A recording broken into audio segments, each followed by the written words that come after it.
इस वीडियो में हम जिस ड्रग का रिव्यू करेंगे उसका नाम है डेकमैक्स। 8 mg की यह प्रोडक्ट है और जीएलएस फार्मा की बहुत फेमस प्रोडक्ट है। इंडिया में बहुत ज़्यादा इस्तेमाल होने वाली प्रोडक्ट डेकमैक्स। इसमें ड्रग होती है डेक्सामेथासोन।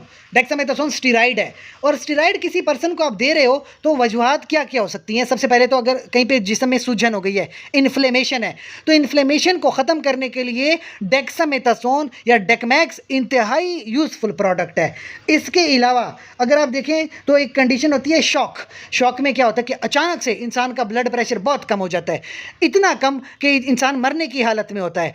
ऐसी कंडीशन को ट्रीट करने के लिए डेकमैक्स की एक हाई डोज की इंजेक्शन लगवा देते हैं और उसके बाद हाई डोज में टैबलेट दे रहे होते हैं, यानी कि ये आपका ब्लड प्रेशर बढ़ाएगा, ब्लड वॉल्यूम बढ़ाएगा, तो आपकी जान बच जाती है। इसको कहते हैं लाइफ सेविंग ड्रग।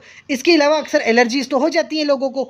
एलर्जी के पहले दिन डेकमैक्स का एक हाई डोज का इंजेक्शन लगवाते हैं, फिर दूसरे, तीसरे, चौथे, पांचवें और छठे दिन डेकमैक्स के टैबलेट दी जाती है। फिर क्या होता है, एलर्जी 6 से 7 दिनों में बिल्कुल ठीक हो जाती है। अब इसमें भी डेकमैक्स एक इंतहाई यूजफुल प्रोडक्ट है। इसके अलावा जहाँ इसके फायदे हैं वहाँ नुकसानात भी हैं। क्यों? डेक्सामेथासोन है तो स्टीराइड ना। अब इस स्टीराइड इस्तेमाल करेंगे डेक्सामेथासोन का, सबसे पहला असर आएगा जिल्द पे। हमारी जिल्द के ऊपर एक्नी आ जाती है, डर्माटाइटिस हो जाता है, वो रैशेस पड़ जाते हैं, तो जिल्द पे बड़ा बुरा असर होता है।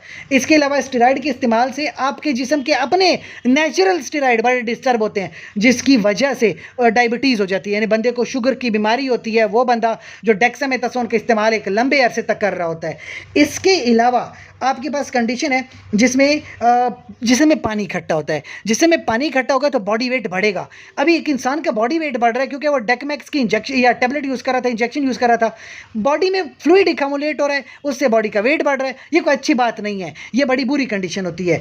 इसके अलावा वार्निंग के तौर पर याद रखें कि जिस बंदे को फंगल इन्फेक्शन होते हैं वो डेकमैक्स का इस्तेमाल ना करे, क्योंकि इसके इस्तेमाल से इम्यून सिस्टम बड़ा वीक हो जाता है। फिर जब इम्यून सिस्टम भी वीक है, फंगल इन्फेक्शन भी हुआ है, तो फंगल इन्फेक्शन बड़ी तेज़ी से फैलता है। इस वजह से आप डेकमैक्स का इस्तेमाल नहीं करेंगे। ख़वातीन के लिए खास करके हिदायत हैं कि प्रेगनेंसी के दौरान डेकमैक्स का इस्तेमाल नहीं करेंगे, वरना बच्चे में साइड इफ़ेक्ट्स हो सकते हैं, बर्थ इफेक्ट हो सकते हैं। इस वजह से प्रेगनेंसी के दौरान अपने गायनेकोलॉजिस्ट से मशवरा लाजमी करेंगे। कोई सवाल हो कमेंट सेक्शन में पूछ सकते हैं। साथ ही चैनल को लाइक करें, कमेंट करें, शेयर करें, सब्सक्राइब करें। शुक्रिया।